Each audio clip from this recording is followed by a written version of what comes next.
All right. My name's Dr. Corey Schliep. I'm the executive director for Christ First Counseling Center. And just a little bit about us. If you guys can read that slide up there, but we are a compassionate ministry of hope and healing for all people. And we have a group of passionate believers that really are trained well to provide others with the same compassion that we ourselves have been given. Um, we have, I believe, 29 therapists right now altogether. We just hired a few more, and I know as the boss, I probably should know more accurately, but we have so many interns that kind of influx and then flow out, that getting all that stuff. I think we have 29 right now, which is really cool. We have 12 locations serving about a 335-mile radius. And it's amazing to see what God is doing through our great folks that work there, that people will drive from Colorado Springs to come all the way to Topeka. Doesn't make a whole lot of sense, right? There may be a few counseling centers in between, but I think God's really doing some cool stuff through our folks there. It's really cool to be able to lead that group. What we're talking about today is the do's and don'ts of lay counseling. I put this slide together. It is amazing how often I hear believers, when I talk to pastors, when I talk to leaders, just how do we look at where the needs are for lay counseling? One of the things that I hear frequently is, man, there are so many people out there hurting. You hear that? So many people out there hurting. To me, it rubs me the wrong way. Well, would you say it louder? People inside the church are hurting? Oh my. Yes, absolutely. The divorce rate inside of churches is the same as the divorce rate outside. It's around 42%, right? The depression rates, the anxiety rates, mental illness, teen suicides. You look through all mental health statistics, and there's a parallel there that there is not a vast difference between those in the church and those that are not participating. We are those broken people that need help. We are those people, all of us. There's a reason why it says that we give compassion to others, because we ourselves have been given that. And I tell you, the day that I forget that, I want you guys to take my license, take my membership card, kick me out, because I never want to lose that view that we have all been saved. But in that process of being saved, it does not mean that we're sanctified, that we are all constantly growing, being challenged to continue to heal and grow forward in Him. Agree with that or disagree with that? If you guys want to say amen and stand up, we'll have a little service here. It'll go good. But you look at this, kids, relationally we have issues, but our brains right now are so overstimulated, and people are so overscheduled and striving for things that really put so intense pressure upon them that, if we're honest with ourselves, most of us are constantly under that drip of stress hormone that's keeping us from being best in the Father. Each and every one of us. And as soon as we start to become stressed, if we think about it, here's our brain, just in a little hand. This front part of your brain, left frontal, prefrontal cortex, is where your brain has all of its language center. The right side is where you connect with people and where you connect with God. As soon as your brain starts to get stressed, your brain, designed by the Father, starts to do this. and you actually lose functionality in the front part of your brain. Once you lose that prefrontal cortex, you get into the limbic system, which you just know that you're hacked off, but you don't really know why you're hacked or who you're hacked off at. And because this part of your brain is now detached, you don't have the problem-solving skills to be able to deal with it, right? And if it's a big enough stressor, we get all the way to our brain stem where we're just fight or flight, right? And once we realize that we're doing this, I don't know how many of you have had conversations maybe with your spouse, your kids, and you go, man, I wish that conversation would have ended like 10 seconds earlier.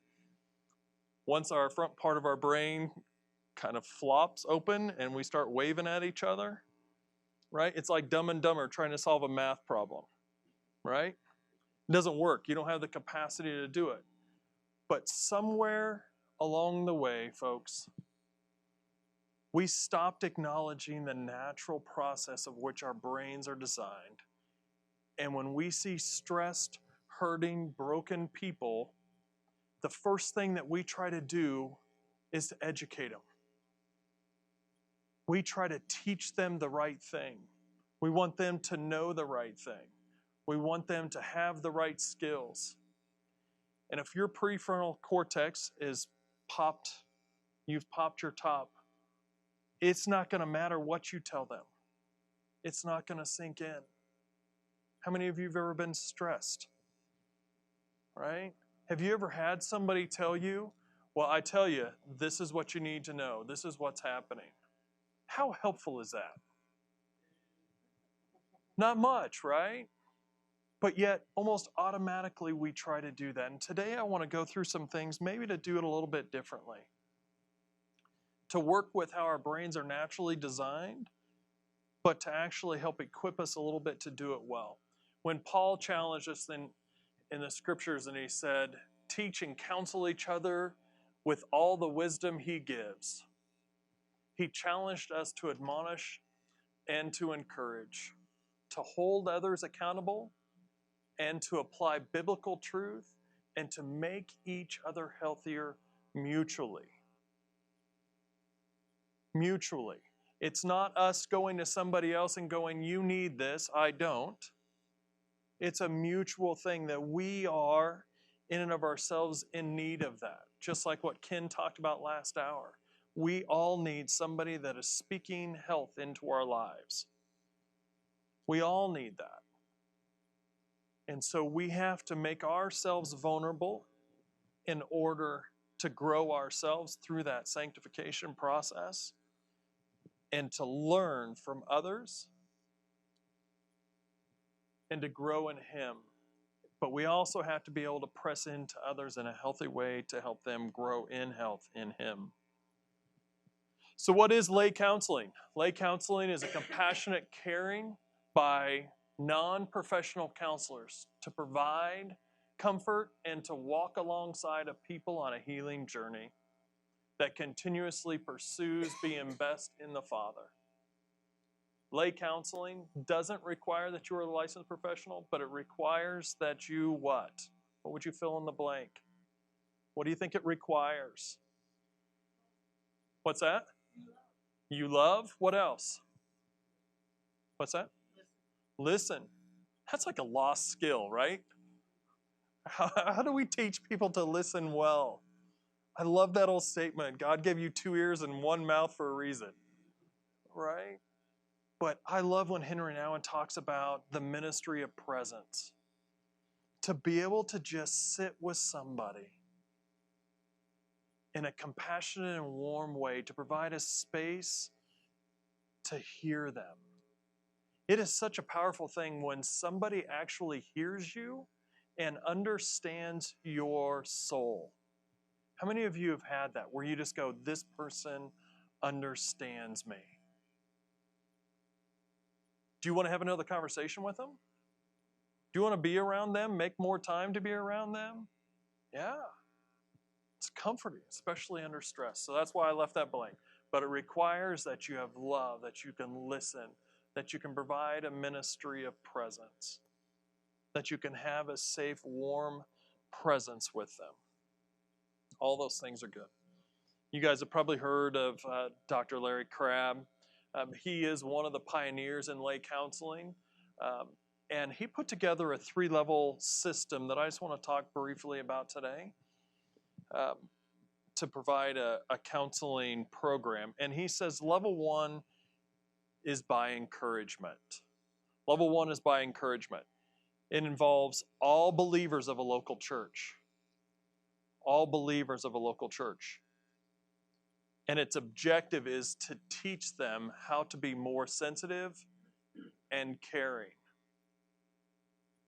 When I hear that, to provide the ability to be more sensitive and caring, and it's everybody, to me, I think he nailed it. That this isn't a program. This isn't a, hey, we're going to put this in our line item and we're going to get a group of people through the fall to start being compassionate and caring towards one another. This is a culture, right? Level 1, that encouragement. I think we have to constantly be working in our congregations, within our leaders, because it really filters down from leaders down, that compassionate presence that encourages others. That's a culture. That culture of saying, I myself am flawed, broken, and need healing and growth, and I want to pass that on to others to be able to encourage them in their growth and healing process as well. You guys agree with that? You agree with it? Yeah. Do you guys see that taking place where we are working on the character of leaders and in our disciple making process, that we're actually including how do we love people well? Do we include that? Does someone have that as a part of your program in your church to say, how do we practically teach people to be sensitive and caring to others? Do we have that? Okay. Hopefully through this couple hours that we're going to spend together here, I joke, we get an hour, so it's going to be a blitzkrieg here, but my hope is that we can get kind of a framework for that, but then also you could take this and then go back and say, how do we do this within our context? How can I grow in my ability to be sensitive and caring to others, but how can I help others as well? The level 2 counseling is a little bit more intensive and a little more selective. It's implemented by a group of mature believers who learn helping skills. And this is a 35 to 40 hour program that they send their people through. Wow, 35 to 40 hours. That's like an associate's degree, right? Associate's degree on caring and providing compassion. It's not just knowing God's word and to be maturing ourselves, but it's how do we apply it now in a biblical context, in a compassionate, caring way. Exhortation.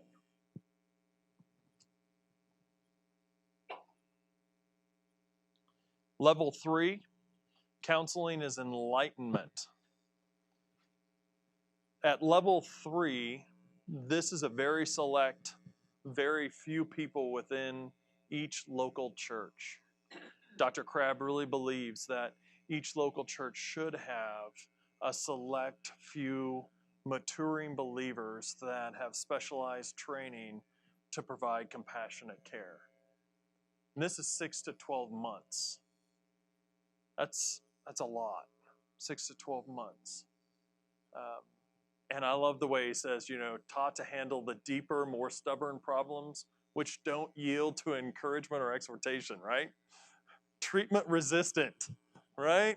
Compassionate caring is not working. We need more. How many of you have been in that category of people, right? Compassion and care didn't go quite far enough. But this is the thing of saying, it is not just, hey, you're a wise person in the church and you know Scripture, and so-and-so is having marital problems. You need to sit down with them and to teach them how to work through their issues. That's not what this is. This is saying, how do we specifically train people to apply biblical principles in a counseling context? And that in-depth training, there's a lot of different places that do it. Dr. Crabb's organization, there is, his name just left me, and I will come back to it. Man, I can't believe I can't remember the guy's name right now. Dan Allender. How many of you have ever heard of Dan Allender? Yeah, good work. If you want to look him up and you can read some of his stuff. So for me, I put together kind of the 4 P's of effective lay counseling ministry / culture.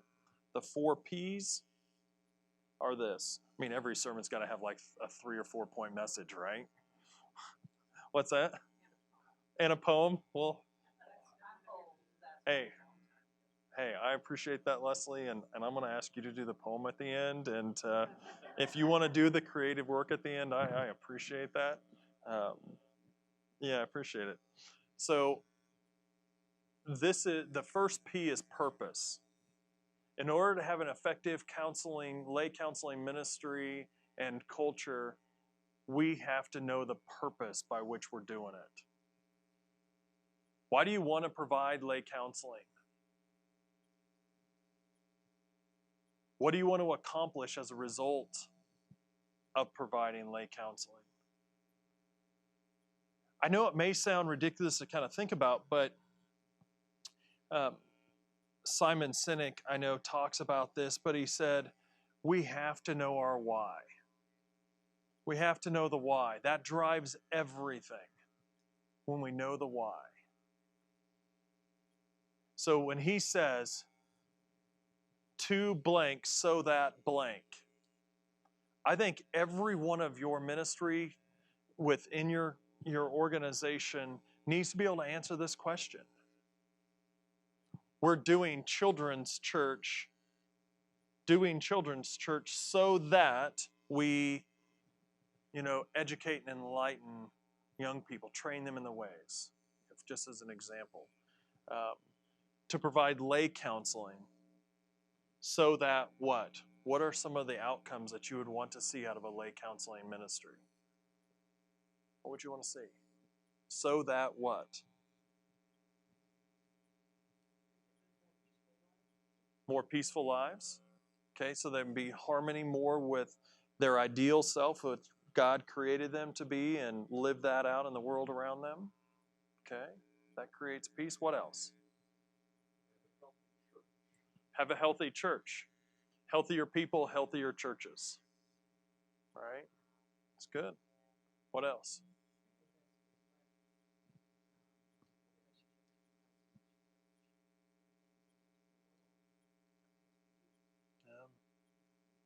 Yeah. And I love the idea that, literally when, Elijah, is laying under the broom bush, what does he do? He's despondent. He's given up the ministry. He's fled Jezebel, and he's underneath the broom bush, and he goes to sleep, right? Completely despondent. God, just take me, right? I mean, he knew that he couldn't take his own life. He didn't have the authority to do that, but he wanted out. He was done. All this that I had accomplished for you, God, and this woman wants me still dead. This isn't the ending that I thought, right? This is what I planned for. And the angel comes, gives food and water, right? And said, rest. You have a long journey ahead of you. How many of you just need a cup of cool water and a little bit of food to sustain you for the journey? Someone to reach out to you and to say, hey, this is tough. Or someone that just says, that sucks. Right?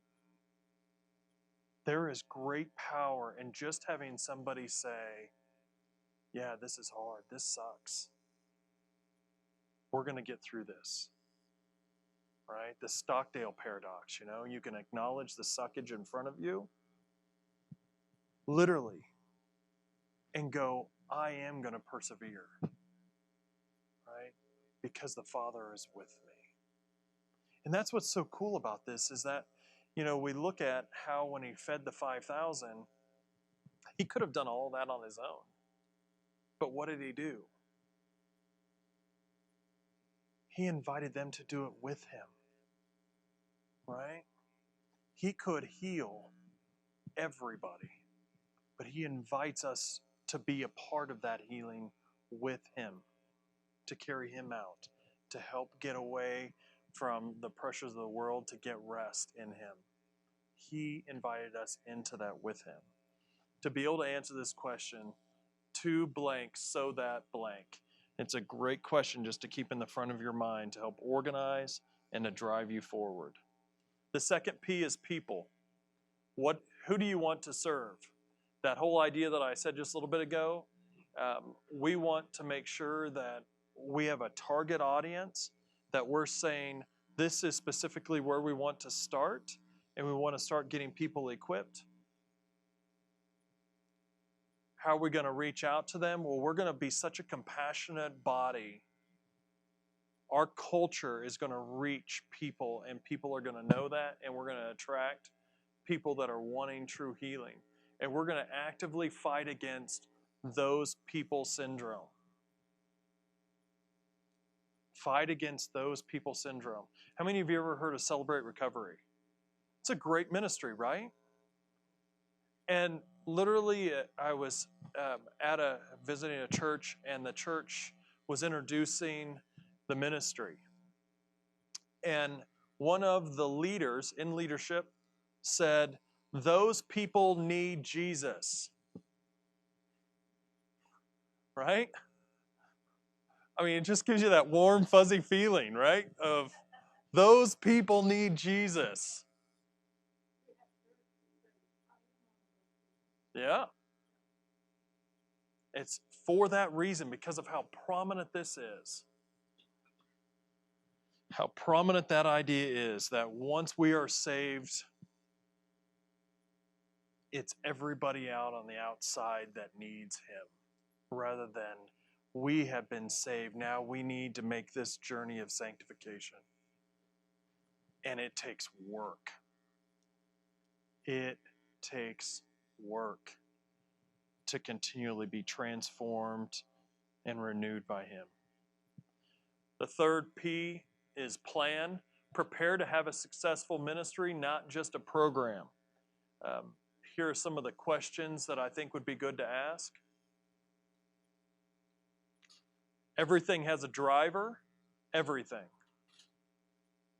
But who's going to drive and oversee the lay ministry, the lay counseling ministry? Who's going to drive it? How are you going to create a proactive culture to support lay counseling? How are you going to support the culture?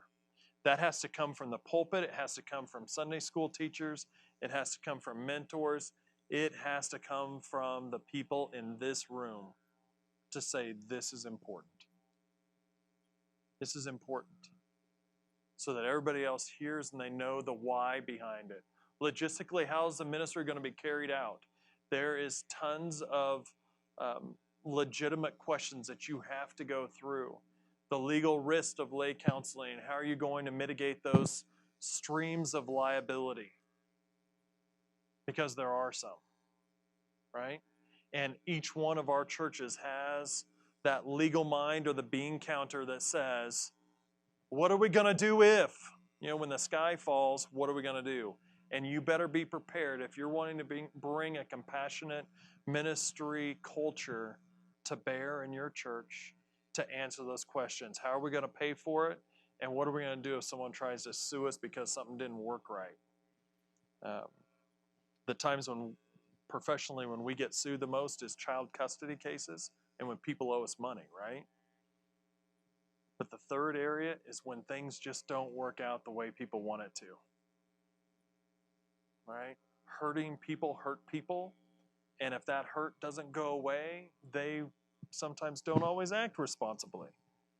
right? Obviously, nobody in this room has ever done that, but others outside of this room may. Um, what's that? Yeah, those people. Yeah, good. You're catching on, dude. Gold star. I knew that first test was going to be good. How are you going to define the scope of the ministry? How many people are going to get involved? How are they going to operate? Who's going to oversee it? Who's going to make sure the training is taken care of? And just to make sure that there is some sort of oversight. Um, and then somebody just to check the culture. Who's going to be in charge to see how is our culture doing about being a compassionate place of hope and healing? How are we going to test that? How are we going to look at that, and who's going to oversee that?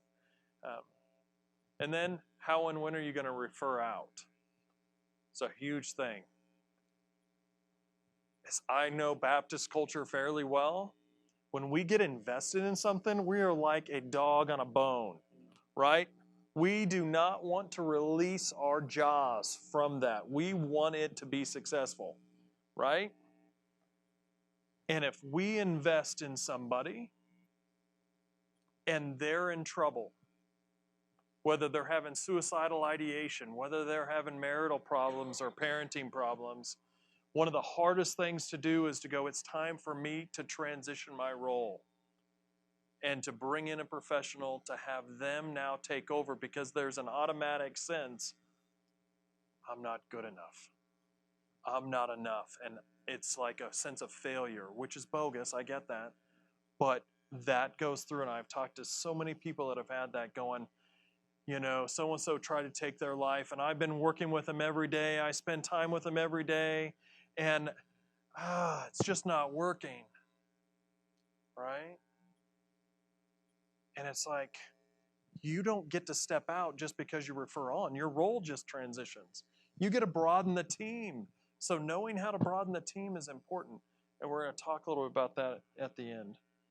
Knowing these answers will help you to more fully invest in the process, but it's going to help your people within your culture and your context invest more.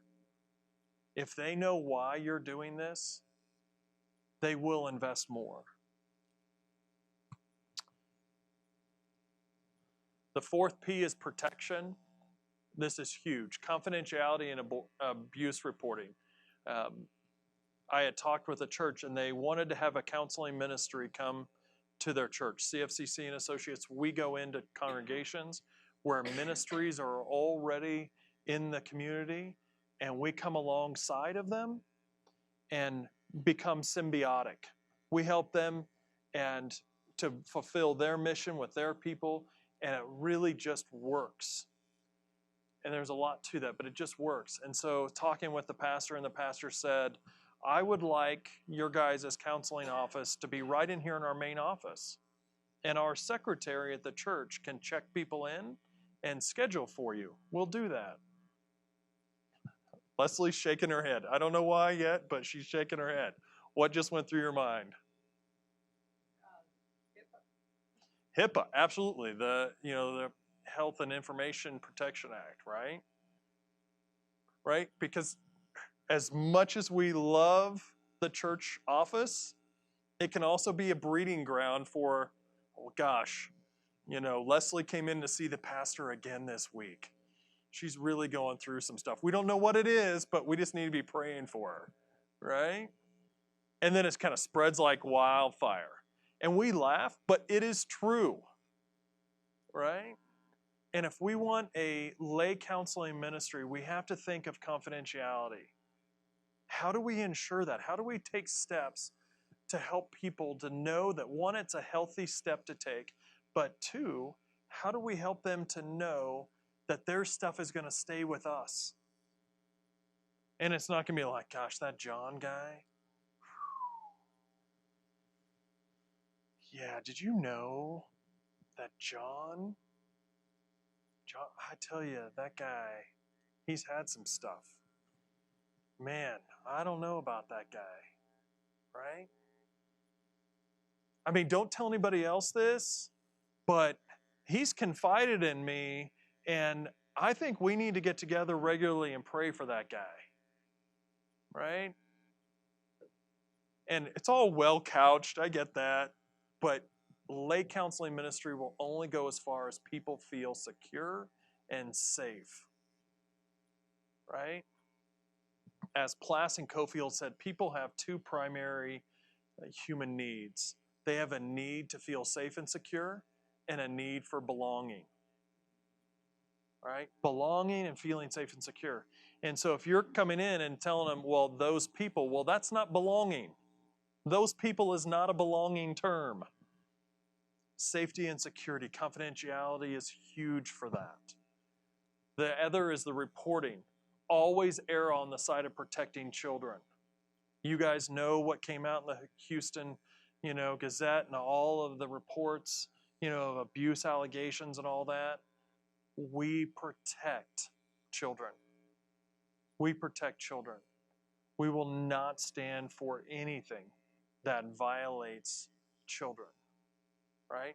1 out of every 3 girls is sexually misused and abused. 1 out of every 6 boys is sexually misused and abused. The physical stuff is far higher than that. The emotional and mental abuse is way above that, right? We have to be known as a people of protection, right?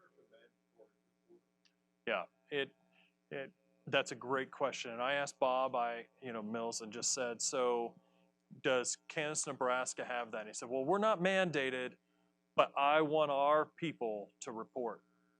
I want our people to report because we will protect kids. Yep.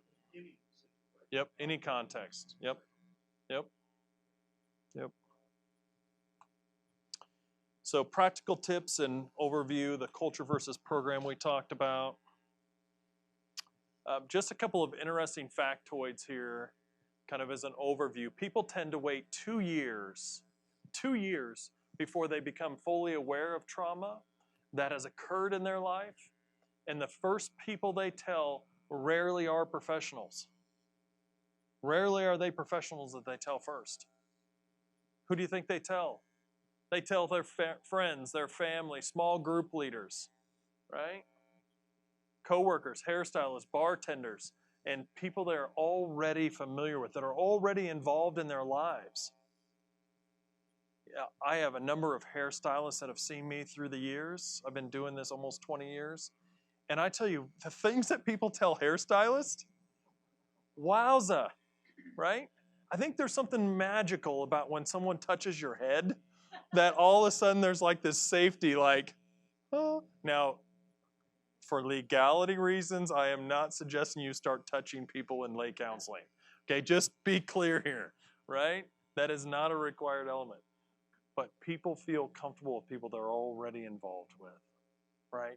You guys have the very unique honor to really encounter hurting people that I never will meet in my professional role, right? So for you guys to be ready to be that compassionate place of hope and healing for them is amazing, right? Amazing responsibility. Average of 2 years, can you believe? I mean, after a trauma, 2 years. So all people can be counselors. Provide a compassionate ear and help others lovingly grow in Him to be best with Him. We talked about that a little bit. In order to love people well, not to simply confront their sin, but first asking the question. I love this question. What is God seeking to do through our humble and loving, honest words of rebuke? What does that question do? When you hear that question, what does that do? John, what does that do? The question of, sorry, I'm picking on you back there. I just saw your name tag and called you out there. What is God seeking to do through our humble, loving, and honest words of rebuke? If we pause to ask that question going into a lay counseling interaction, what does that do for us?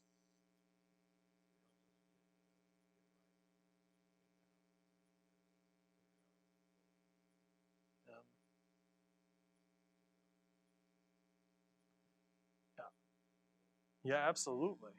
What else? Richard?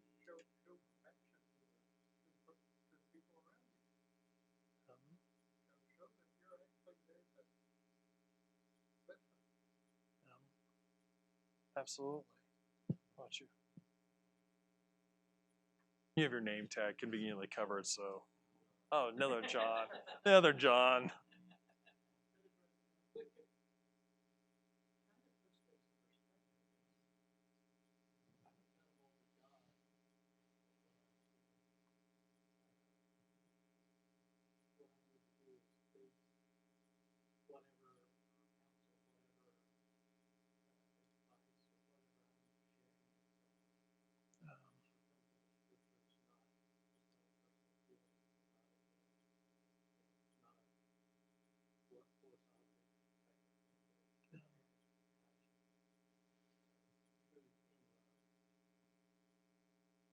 I tell you, one of the most powerful questions that I was taught a number of years ago, a guy just said, um,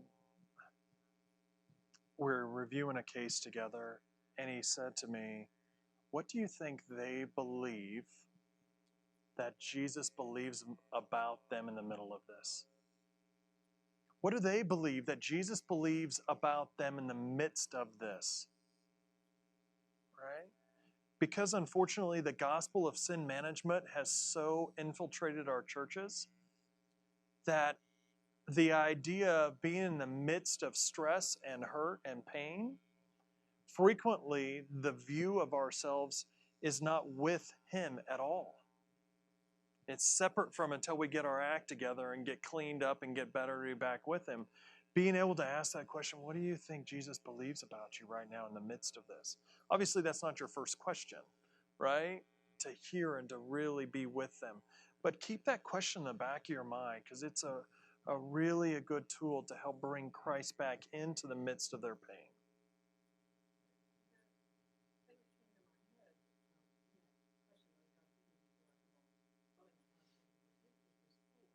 Yeah. Yep.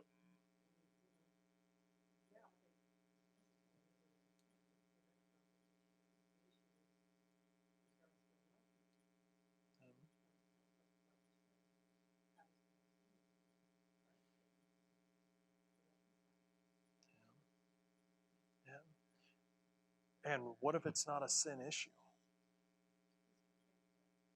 Yes. Because we all have pressures upon our soul.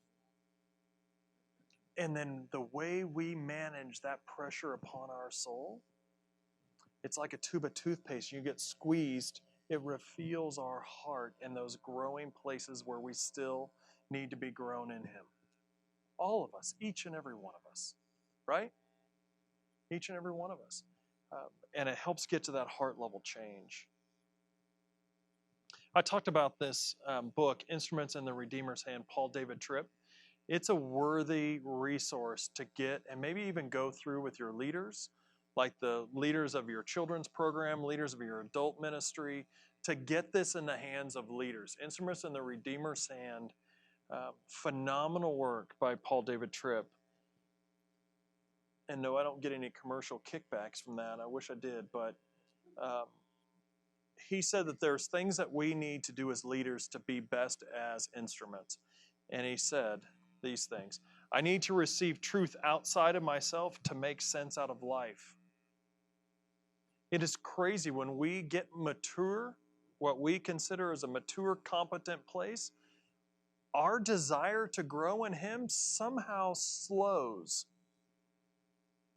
And it like diminishes, and the truth that we understand becomes the truth that we want others to hear. All right? Rather than His truth that is constantly growing dynamically within us and within them. Does that make sense? I need to humbly examine, why do I do and say the things that I do? This is one of, I tell you, when we look at the number of issues that come in, this within the Christians, I think is higher than non-believers.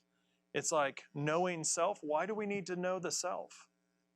We need to know Christ. And if we know Christ, then, we'll be transformed by Him. But many theologians believe that the more that we get to know God, the more that we see ourselves.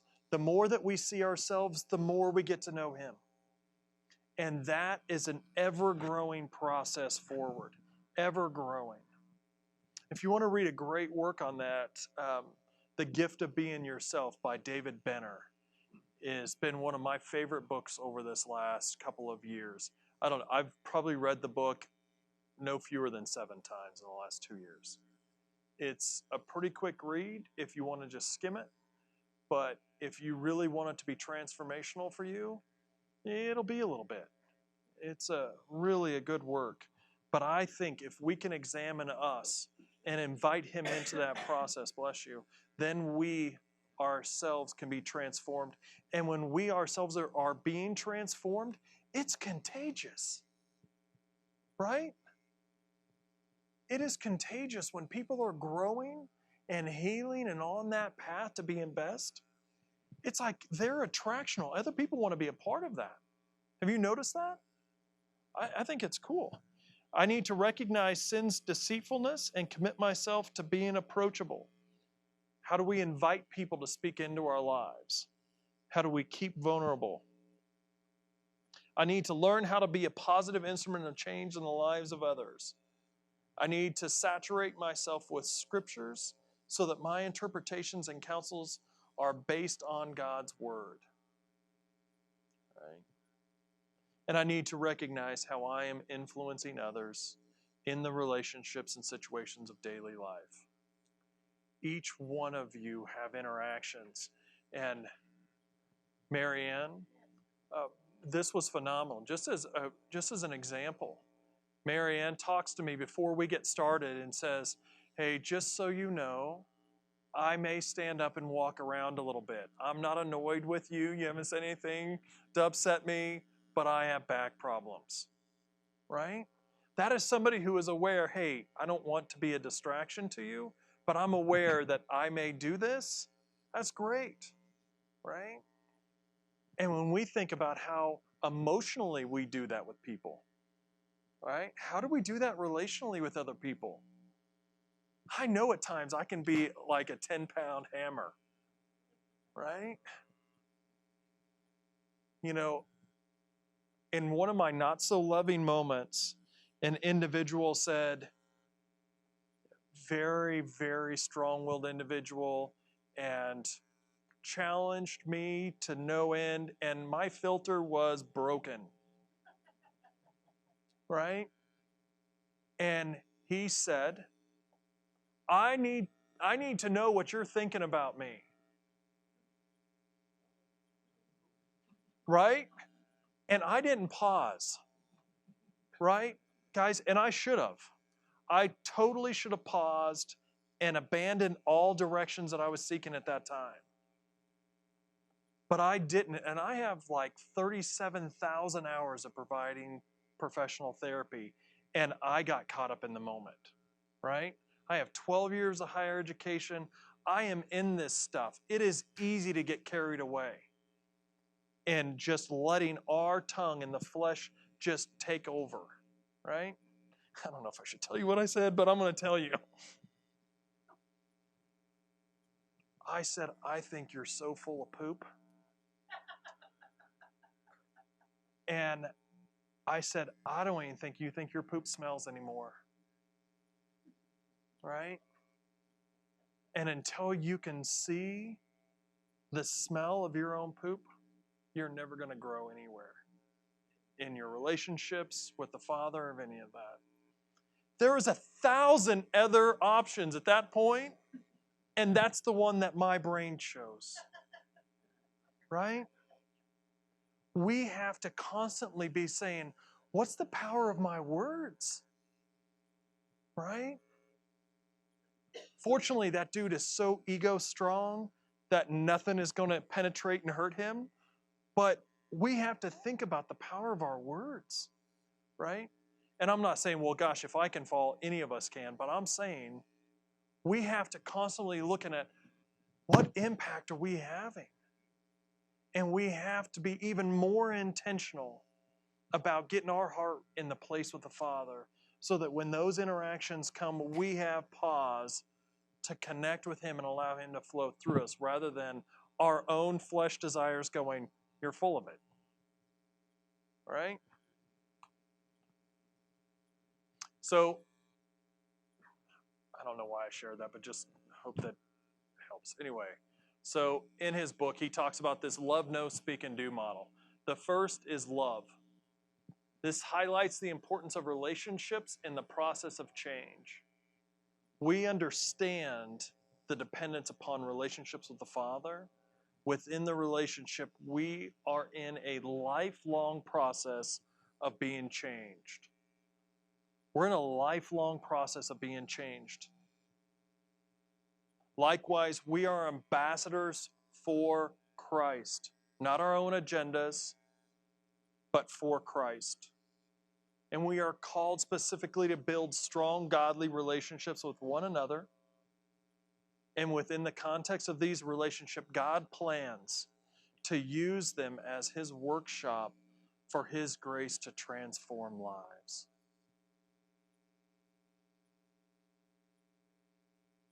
It's amazing, right?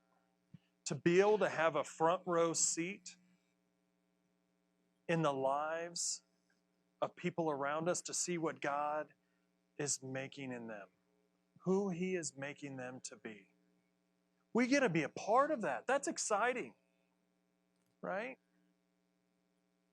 And if we can have that lens that we're looking through ambassadors of Christ rather than gospel of sin management, which brings about criticalness and, more judgment, but to come through as ambassadors for him through those relationships to bring Christ in the midst of that and to represent him well. It's exciting. You talked about our dependence upon our relationship with the Father. Then there's an interdependence and an independence. Where are the counselors with relationship to the people that we're walking along with? Where are we in relationship to that? Interdependence, is it a dependence? Independence? Man, that's like a whole afternoon session right there. Great question. That's awesome. I will say this, that I believe that it's that co-journeying. So it is both like a networking, that you're both plugged into the main power source, right? That you're both dependent upon him, and for sure the lay counselor person is, and then this person can trust and have security within that person that they are plugged into the right power source. And the more that they grow forward, the more their dependence becomes on the Father, and so the second is know. Really get acquainted with people God has placed around you. Getting to know people. What is it like to be known by people around you? What's it like to be known? Some of you may not like to be fully known, may be fearful about that. You may have people in your congregations that they don't want to be fully known because it's scary to them. But I think if we first love and then seek to get to know them with intentionality, to help you get to know their heart, their beliefs, their goals, hopes, dreams, values, and desires, right? What's your name, Nathan? I don't know anything about you, but based on some of your answers to the questions already, I can start to get a little baseline from which I could follow up and ask questions at lunch, right? I want to catalog things that I get to know about people to then leverage so that they get more deeply in that love relationship, right? In a friendship, all of those things. If I know somebody is passionate about something, I want to know, right? I want to know, and how do I connect more with them to get to know more of their heart? Do you guys do that?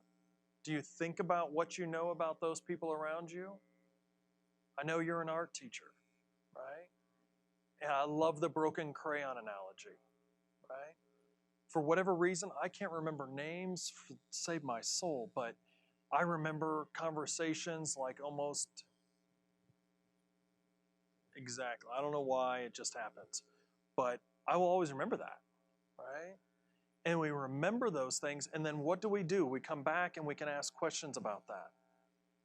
Well, how did you use that with your students? What really drives that for you? How do you do that now that you're retired? How do you do that with people now?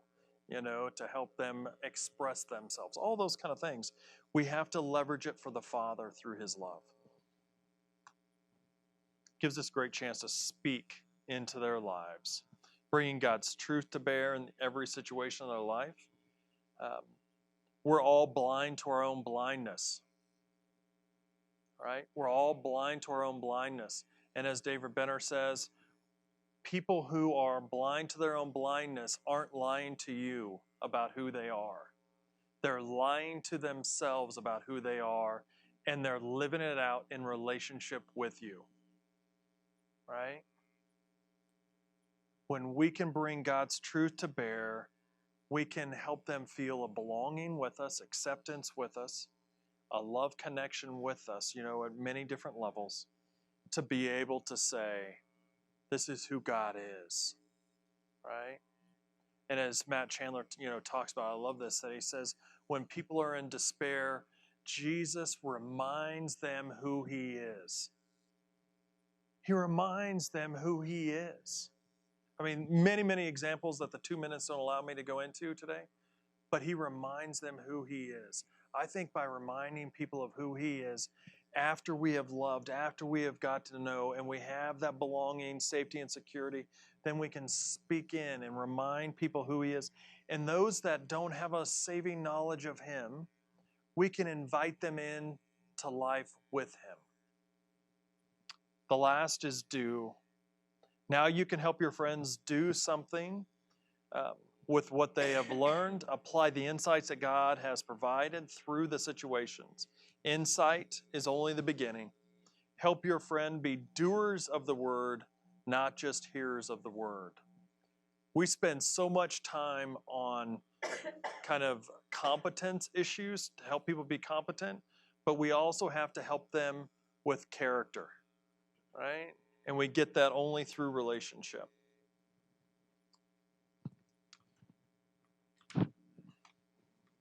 I totally didn't pass this out, so I apologize. But if you missed something of those last couple of slides, I typed it out for you, so you can take that with you and hand it out. They say if you can put something through your mind 6 times in 24 hours, it'll be locked in, right? So you may need 12. Actually, I figured out after I was done with school that the classes I excelled in were the ones that they spoke and I could take orderly notes Yep. and not, where I was hearing it and writing it down, even if I didn't go back and just cram it all in right before the test. I think it actually outperformed some of my classmates who were cramming. I want to hear from you guys. What's one thing that you guys can take and apply? What's one thing that you can take and apply? One thing.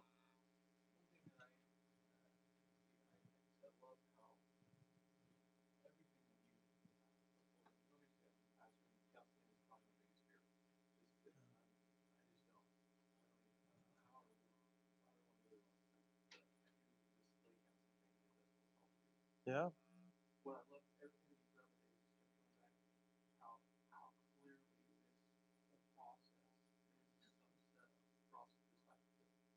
And it's all just everything you said. It is the same thing, but in maybe in a slightly deeper and more troubling situation at times. But the whole process is just discipleship. This is everything that we're looking for, just discipling individuals, not when they're practice, but it's all together. The same thing. Good. Okay, somebody else.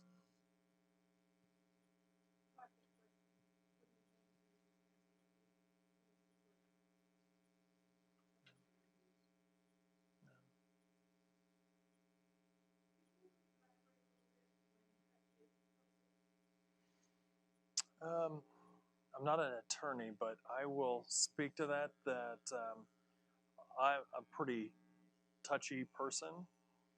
Um, love hugs, and that's who I am. Um, but I always ask if I'm going to give, especially ladies hugs, and it's always a side hug, and I think that can be very comforting. But I don't do that, privately behind doors. I make sure that personal space is always there. I think a touch, on the arm, is okay, not in private. Again, maybe it's just my background, but it's, you know, we need to make sure that we are going over the top to create a safe space. And we don't know the world that they live in, right? It's impossible for us to know the world they live in, right?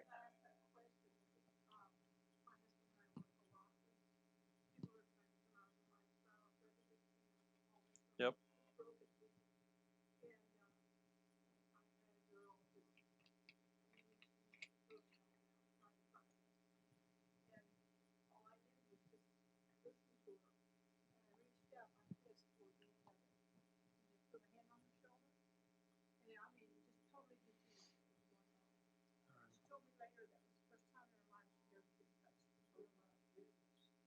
Yeah. You wouldn't believe how many people say that, right? The amount of people that haven't been touched in a healthy way. And so I am pretty leery of just touch in general, and I think we need to be very careful with that. But there's something powerful when a dude gives another guy a hug, and it's an agreed upon thing rather than a forced, but, um, when you're able to connect. Um, a lady told me, she said, it was been my tradition that we hold hands when we pray in groups. And so she grabs my hand and says she wants to pray, right? I'm so caught off guard, I didn't know what to do, right? Not my tradition, right? I'm going, this is going to be a short prayer. We got to get through this. Right? What's that? Yeah, yeah. But, you know, that can be such a comforting thing for some people, but because you don't know their motives, right? Be careful, right? Get through that loving knowing before you're doing a whole lot of that touching, right? Now, I can read some of your body languages pretty, I think well, that I bet you I can pick out the ones that would be okay with a hug as soon as we leave here today. All right? And I also can point out those people that would probably go, yeah, we're close enough.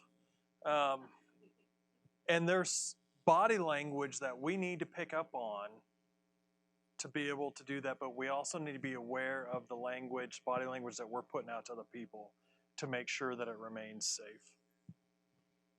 Other things that you can take and apply.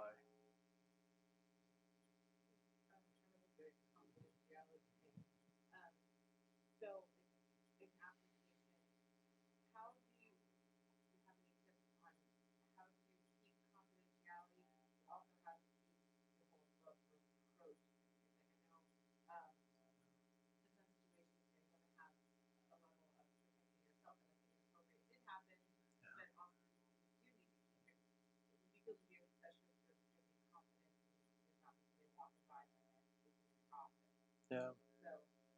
I I like having the ability to be. Yeah, it's a great question. Not meeting with somebody alone in the building, even same sex. I just you're taking risks that are not needed, right? On many levels. But having a trusted person and having a process by which you select that trusted person. It's not just the last warm body that's still around the office that's going to set out there. Um, and to be able to say, what is it that we can do as far as the door? Because most of the churches that we connect with use a window in the door because anybody can walk by and see, and that's a good measure. And I can give you more tips if you email me and send some more. So, other questions, thoughts?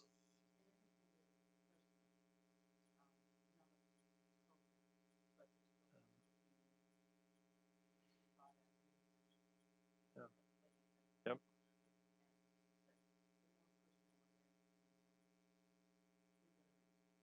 Yeah, more connected. That's good.